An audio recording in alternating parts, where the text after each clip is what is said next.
Hai, kembali lagi bersama saya Mayhesti Destania dengan NIM L1A11-958 dari Fakultas Pertanian Prodi Kehutanan.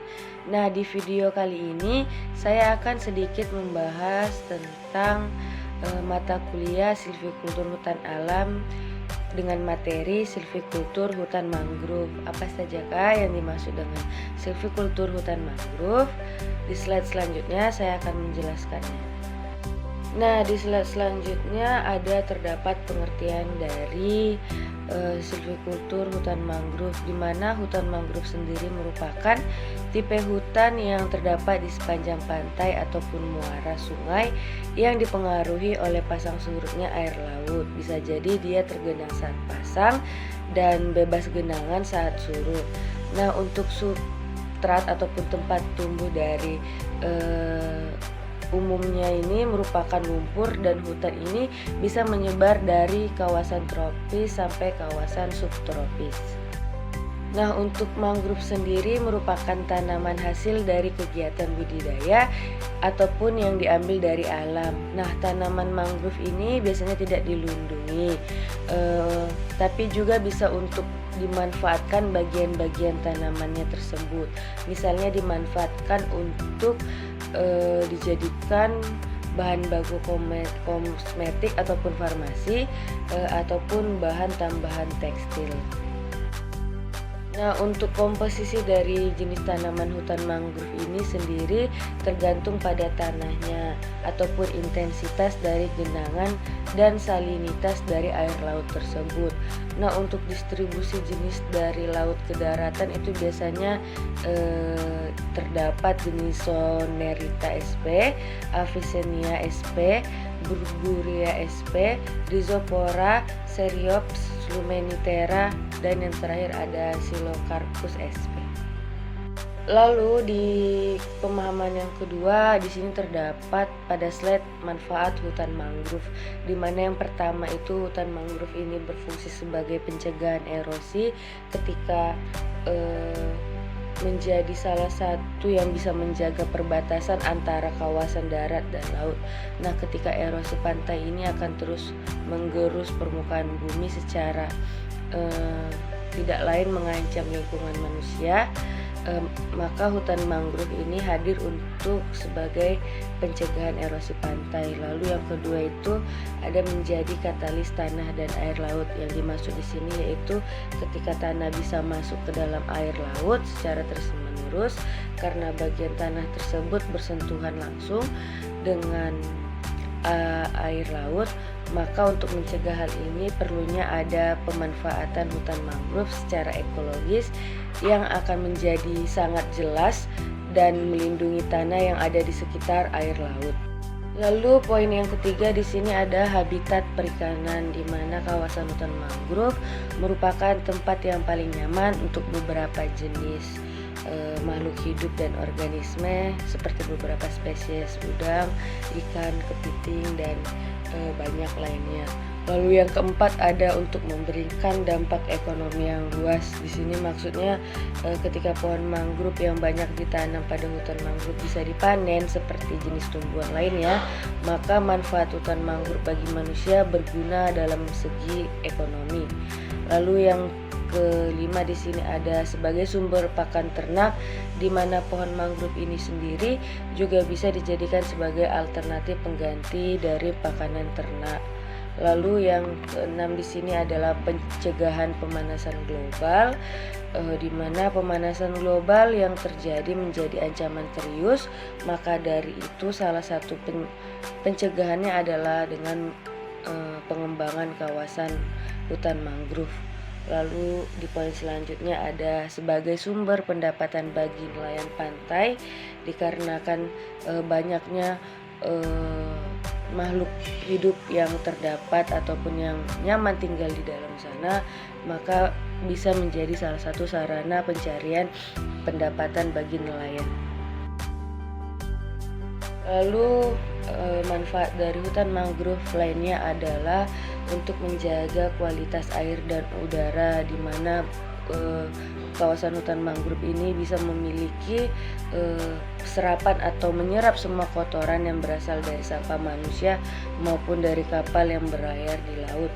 Lalu selanjutnya ada pengembangan kawasan pariwisata, di mana dengan mengembangkan suatu objek wisata maka hutan mangrove akan menjadi salah satu tujuan ekowisata.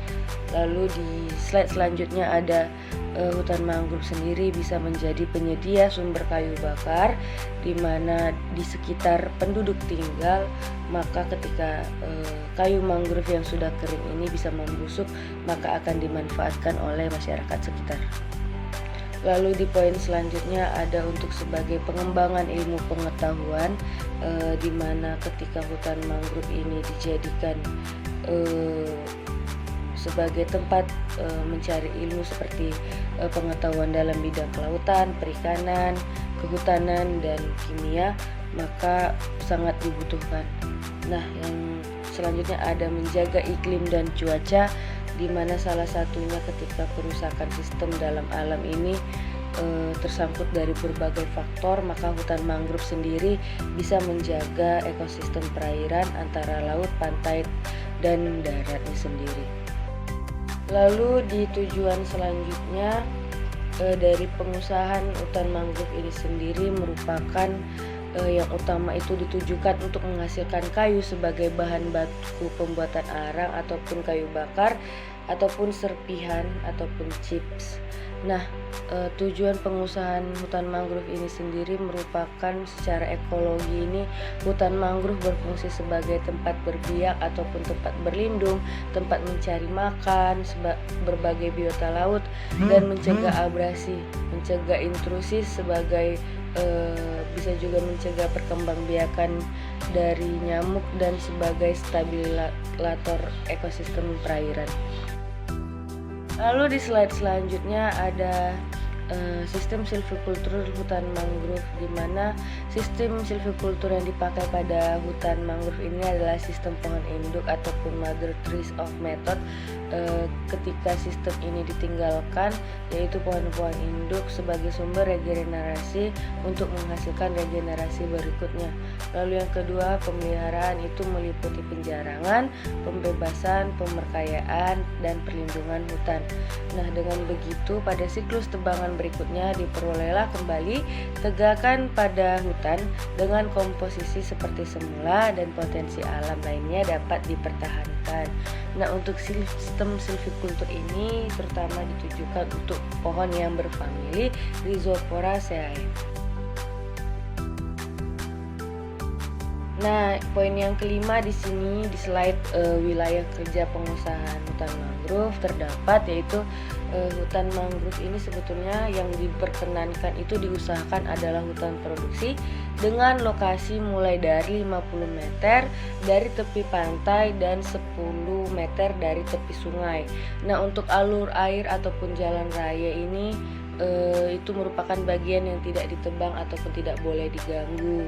Lalu yang kedua, menurut Kepres nomor 32 tahun 1990 tentang pengelolaan kawasan lindung dan Undang-Undang 32 tahun 2011 tentang lingkungan hidup, terdapat pada hutan mangrove harus ada jalur hijau ataupun green belt, di mana sebarannya itu selebar 130 dikali tunggang pasang air lautnya.